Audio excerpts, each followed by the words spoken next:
53 বছরে এই we the পিপলকে কখনো নাগরিক বানায় নাই, তাকে প্রজা বানিয়ে রেখেছে। প্রজা বানিয়ে রাখবার সুবিধা হচ্ছে তাকে ডিকটেট করা যায়, তাকে বলা যায় তুমি কি করবা, কিন্তু সে কখনো বলে না যে তোমার কি লাগবে।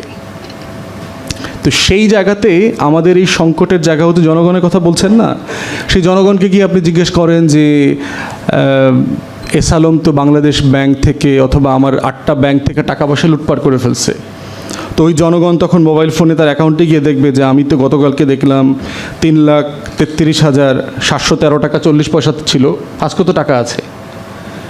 তো এই আমার সকল জনগণ যার যার অ্যাকাউন্টে গিয়ে দেখতেছে আমাদের সবার টাকা তো ঠিক আছে, তাহলে এস আলম টাকা নিল কোত্থেকে? তাহলে সে যদি নাগরিক হইতো তাহলে কিন্তু সে অ্যাকাউন্ট চেক করতো না। তো এইটা হইল যে সে নাগরিক না হয় ওটা সংকট। এবং দ্বিতীয় দেখবেন দাবি দাওয়াগুলো দেখেন, অধিকাংশ দাবি দাওয়াগুলো দেখবেন একান্ত ব্যক্তিগত দাবি দাওয়া।